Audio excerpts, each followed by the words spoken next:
Mr. Harris, welcome to the Killeen Daily Herald. Thank you so much for joining us. Thank you. I am new to town. I have not been to a lot of places in District 4, so maybe kind of tell me about District 4. Just tell me about your district. District 4 is a very diverse district. You have people from all walks of life. You have people from different backgrounds, different cultures, and it's the largest growing area in Killeen, and it's continuously growing. And with that, of course, comes the challenges of trying to make sure the growth in District 4 is balanced. And so I think District 4 is one of the best areas to live in Killeen. Okay. And I know they're building in the south side, but as far as the west side as well, kind of the west, kind of south, I think we're some of the areas where new houses are being developed more and more. And the good thing about it is, around the city, even in District 1, you have new homes going up and things like that. But District 4 is the fastest growing area in Killeen. Okay, maybe kind of tell me what are some of the challenges that you see in District 4? One of the primary challenges I see is actually balanced growth, because that's been one of my things since I've been on the council from 13 to 15 till 17 until recently. Balanced growth basically involves the balance of building homes, the balance of businesses, and the balance of emergency services. Give you an example, like for our fire station number 9 that we have there, we got that in 2017, and I moved into that area back in 2006, so it took 11 years for us to get a fire station over that way, and that area over there had grown exponentially since that time. So in trying to get a balance in emergency services over on that side, that's one of the challenges that the city has. That's one of the things that I've been trying to work on. And one of the things actually that I did do was I put an agenda item forward and got it passed, which was an emergency services master plan. That's different from the emergency master plan. So emergency services master plan creates a balance between the number of rooftops and the number of fire stations and things like that. So that's still in the works. It's been a while since since I brought it forward, but it's still in the works from what I've been told. It's still being worked on. So that's one of the things I'm looking forward to, because that'll bring balance. Also, another challenge is, of course, economic development on that side. What type of businesses do the citizens in District 4 want? Because we have and we'll continue to get plenty of plazas, but what are the types of businesses, as far as more diverse businesses, and even some businesses that are a little bit larger and even pay a little bit more, to where citizens in District 4 don't have to travel, out into Killeen or out of town to get a good paying job. So those are some of the challenges as well. Now, the other challenge is, of course, green space. District 4 really has no parks. Now, part of the parks, one of the parks they consider a park is the walking trail off of Robinette, which is the Fort Hood Regional Park, if you want to call it that. But it's not a long walk. It's decent, but it's a trail. And so, but I'm looking still to try to have actual parks out there, even like one like Lions Club, something out there, because we have one towards the downtown north side of town. We have one towards the more middle part of town over by Lions Club. So we actually need one over here, because, like I said, we're the highest populated area, and we have the least amount of amenities, if you will, for our area. So the parks and even green space is one of the things I'm looking at. So I'll even say one of the things I got passed, and it should be coming up soon, is for the city to identify the parcels of land that we own around the city, and if there's green space that can be utilized for quality of life, or even if we just put up some picnic tables or something like that, or a basketball court or something, just to try to create more green space and more areas for people in District 4 to have to go, instead of having to go towards other parts of town, to have some quality of life or some green space activities. Okay. So I know we're now heading at you. We've already done the campaign part 1, so now we're in campaign part 2. So tell me how the campaign's going. The campaign is going pretty well, because right now, like I said, usually I do everything by myself. So now I'm having to get used to working with with team members, because I'm still adding team members, as I go along, because people are coming along and asking to be on the team, and so that's what I'm still working on doing. But in the meantime, it is going along, because right now I'll just say I'm still in the planning strategy stage, because, like I said, working with the team is a little bit different than working by yourself. So as far as assigning tasks, organizing and prioritizing areas and things, so all that stuff is still coming together. So kind of shifting gears to like really why you're running. So a few years ago, you were up for re-election. Mm-hmm. You chose not to run for the second term at that time. Basically, took 2 years off. So, Yep. And then now you're back, and we're looking at a third term. So why run again? What kind of keeps you coming back to council chambers? Well, one thing is, like I said, right now I'm just working on. I just want to finish what I started, because when I came on 13-15, like I said, I took those 2 years off with the intention of going back to school. And one thing I did let and I'll say I let the person who took my spot, Mr. Moore, I did let him know that I was coming back in 2 years, and I'm careful how I talk about it, but he was fine with it. And so he was saying, "Oh yeah, I'll just hold it for 2 years, and I'll hold it for you. I'll come back." And so, of course, when I kept my promise, because there were some things that I did want to do for the city. I mean, because the reason I got on the council was because the original reason was because of the electric bill, how high they were, and how the city government, when they addressed TXU about it, it was basically, why were the bills high? And they said it was cold, and they said okay. So that's what made me start running right there, because of that injustice. And I have a pet peeve for injustice. But either way, so I still had some stuff that I wanted to do, and so I hadn't finished it. And so when I came back and ran in 15, unfortunately, Mr. Moore, he was the first one to file to run again. Disappointing, but that's where our friendship, because we used to be friends, that's where our friendship really broke apart and just fractured. And so, but I won the election, 15-17. I think I did a great job, and then I came back, 17 to now, and I still believe that I've been doing what the citizens have been asking me to do, what I promised to do, because everything that I have done, that I have promised to do, or made a goal to do rather, those things I have done. And so even now, I still have some things that I want to finish, because I have some things on the agenda, the business incubators. I have some other things in regards to District 4, like I said, the green space, and a few other things, the other plans that I have as well, that I want to finish.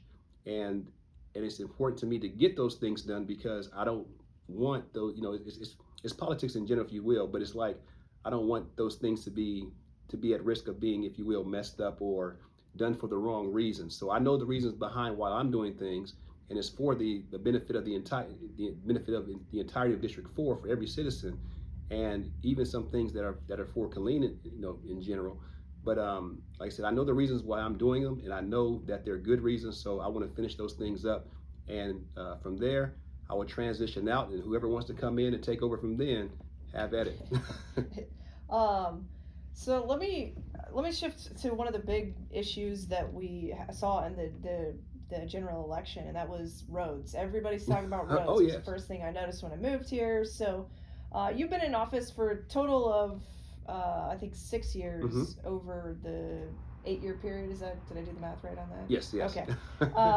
So the problem has gotten worse over that time, from what I've heard. Obviously, like I said, didn't live here. So maybe talk to me about what you've done while in office to help get the roads fixed. Now with the roads, that's the roads have been a big challenge. Just even the first time I got on the council, because if you go back and you look, because even as our old city manager, our current city manager has shown us that over the years, even since like about 2010 or even before that, the amount of money that went to the roads was at I can't remember exactly, but it was in the hundreds of thousands of dollars. It was at some higher amount.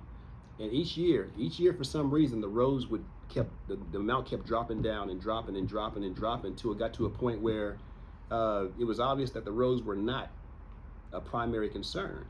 And so what had to be done was to try to find money to start improving roads, and trying to plan a strategy for that. So we had consultants come in, and they graded the roads, and so from there, that's when we started kind of prioritizing the roads. So now, as far as the money for doing that, we were kind of split on how to do that, because some of us believed the city actually had the money somewhere to put towards the road, while others believed that a street maintenance fee was the right way to go.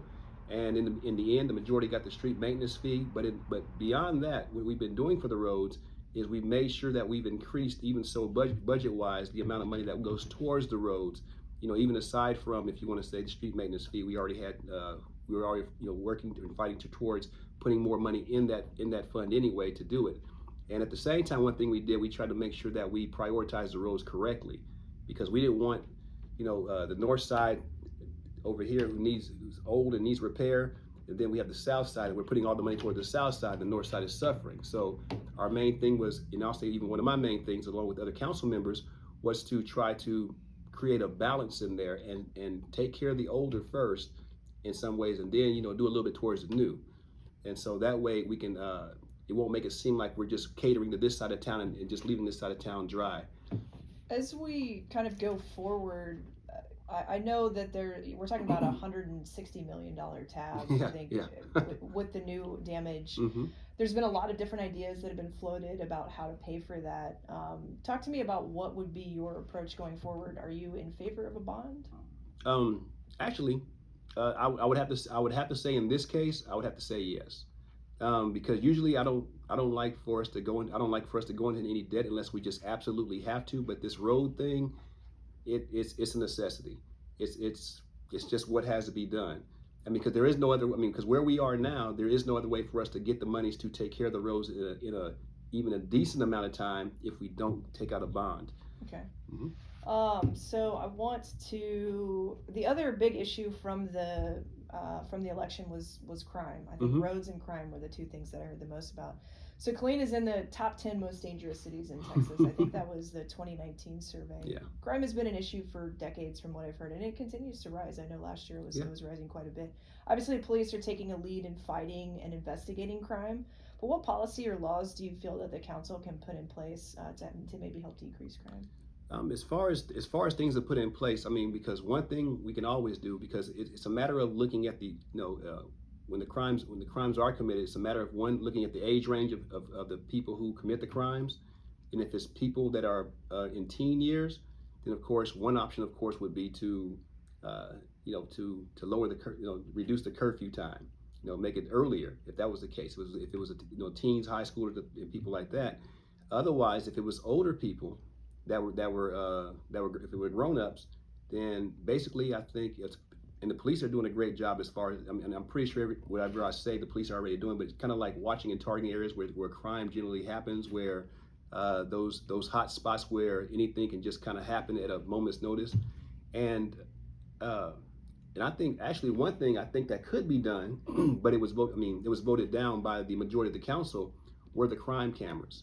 I think that right there would have been a great addition. And even as I said, when I proposed those, we weren't trying to create a whole new crime camera division, buying 20 crime cameras. We're just going to go just in increments, maybe buy 2, add a few screens or whatever, utilize some screens that we already had, and then just kind of, just go up a little bit at a time. But I think those crime cameras actually really would have helped in helping us to deter crime.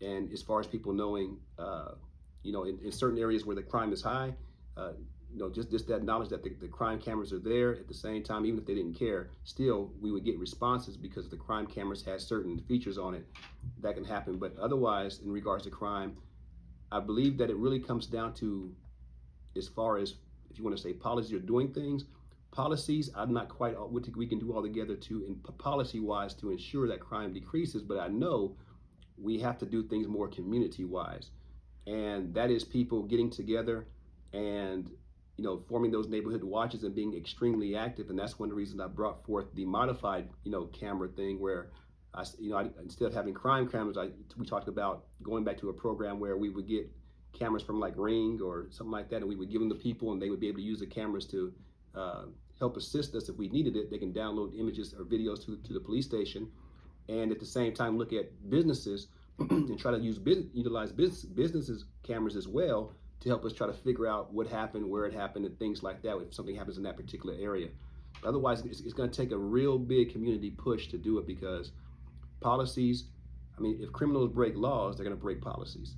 And it's going to take the people to really help reduce crime. Okay. Mm-hmm.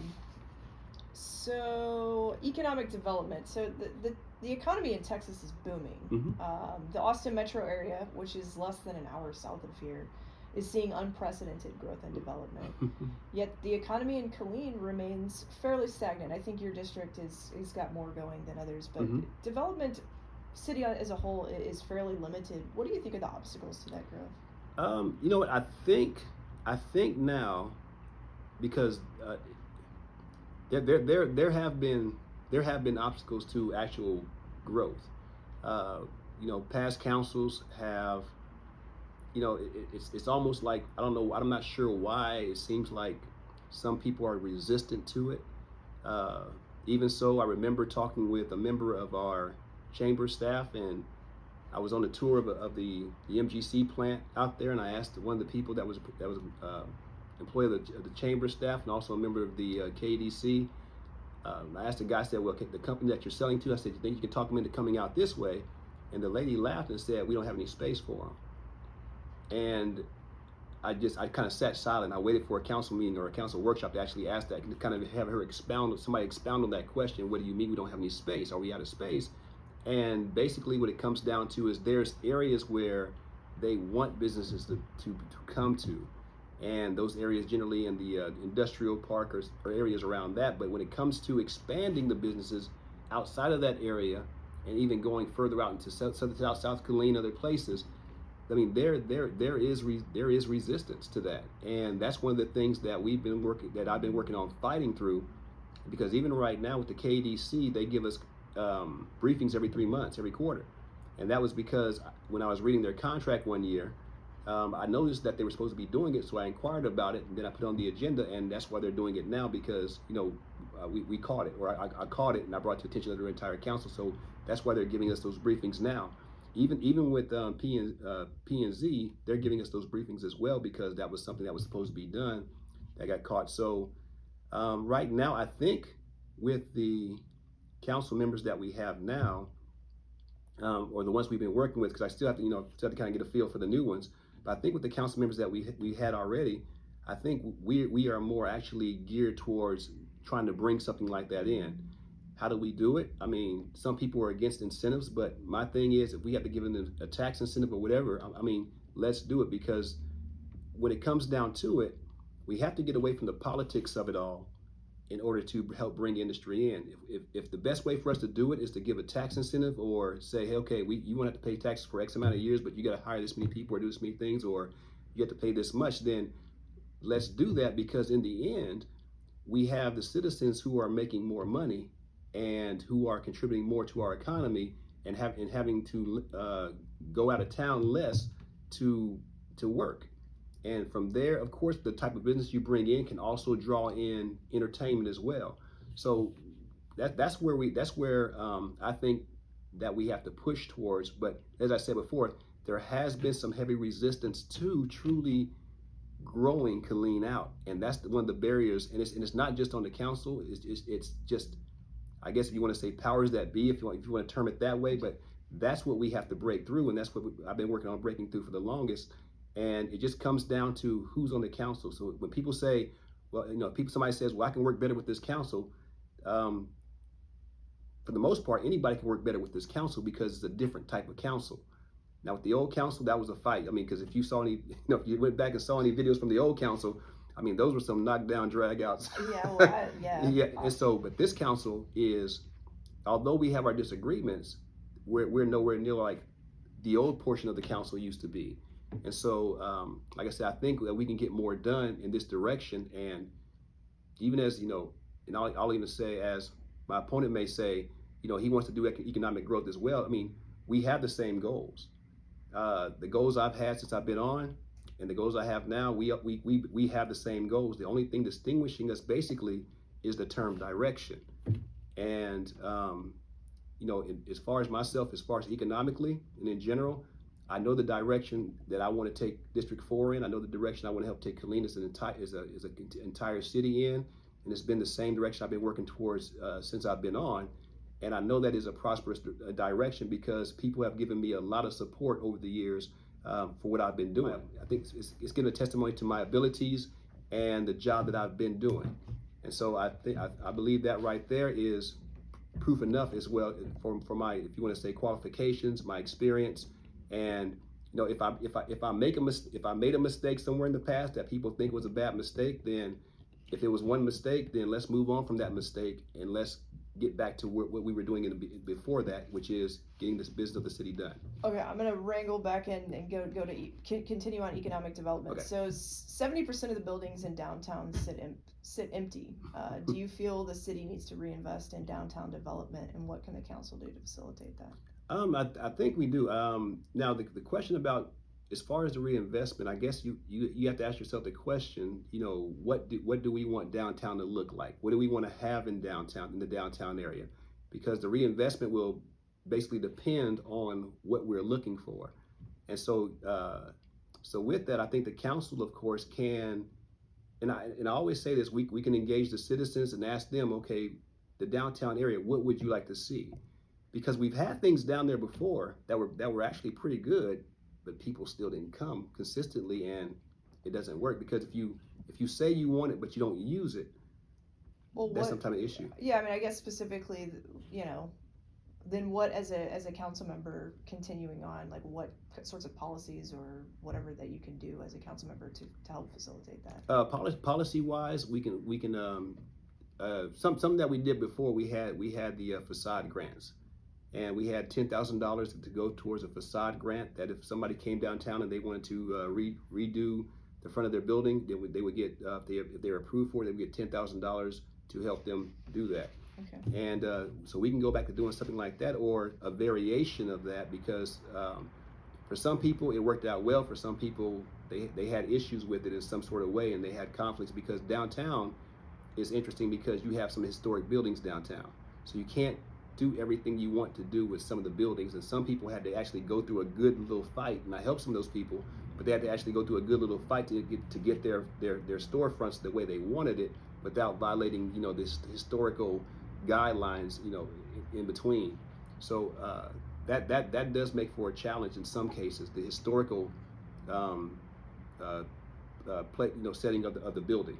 So I would say with the historical settings, of course you have to keep those in place, but at the same time be willing to try to do something to make it just a little bit less, if you want to say, intense, to try to work with the building there.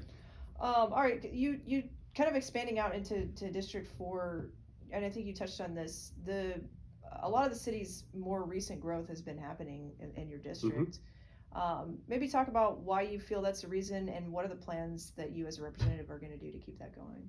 I think one of the reasons is District 4 has some of the most space. As far as other parts of the city, like District 1, for the most part, in a lot of areas, is technically landlocked. I mean, it still has acreage out there, some space, but as far as like large expansion of homes or different things, it's pretty much landlocked out in that direction. And the eastern side, you see that. I mean, the eastern portion of Killeen is pretty much filled up as well. So you have the southern corridor, and you have you have the west side of Killeen. So that's the reason why I think we're growing in this area. And as far as facilitating that growth, then that's where you encourage to. That's where I will still fight to bring quality of life stuff out there. Like I said, the green space, the community centers, because as people move out there, they're going to need especially if they have kids, they're going to need their kids to be able to go somewhere and do something.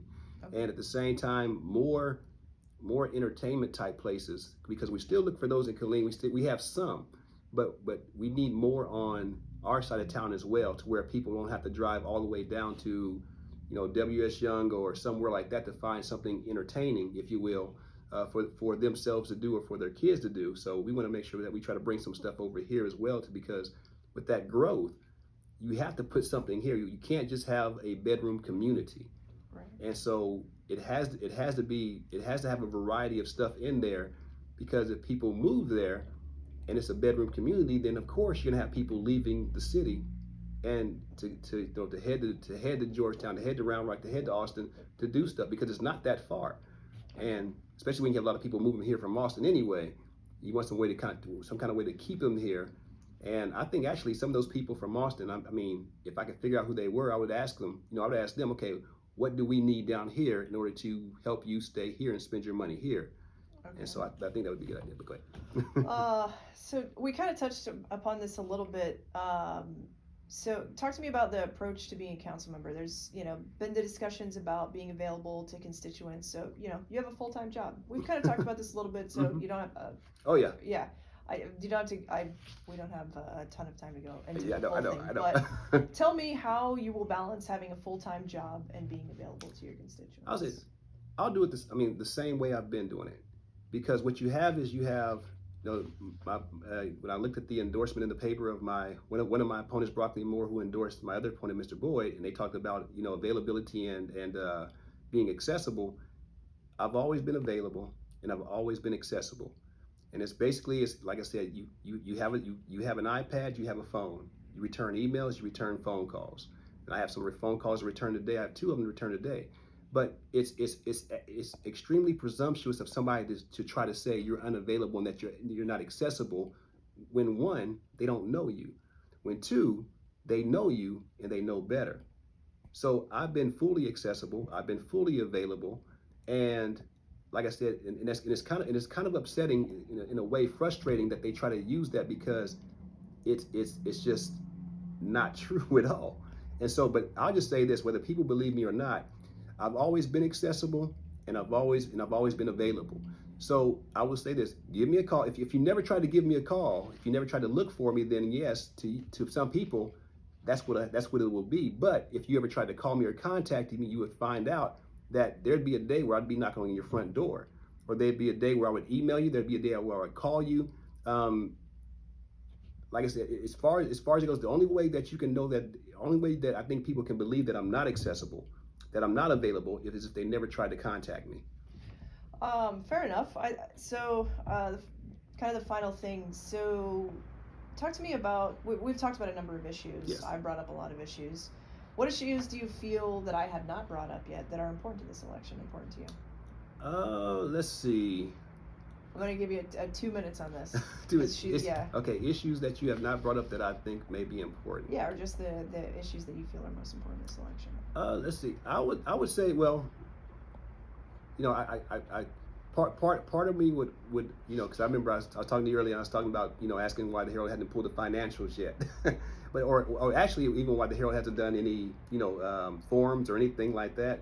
But beyond that, right there, I think that some issues that just really haven't, some things that haven't been brought up is I guess if you want to say my overall record, okay. How I voted on things, because if you look at what the citizens are asking for right now, if you look at what my opponent is promising to do and things like that, if you look at my record, all those things I've been doing consistently.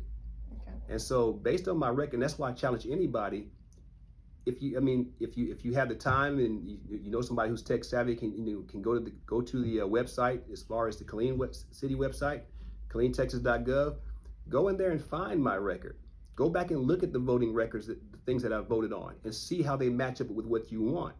And so I think that's, like I said, the voting record is one of the things that hasn't really been addressed. And I think that that's important, because basically when you have someone coming in who's challenging, and they're challenging you, but yet at the same time, if the record's not made public, or if the record's looked at and say, hey, this is what this person's record is, then the citizens are actually voting on two new candidates.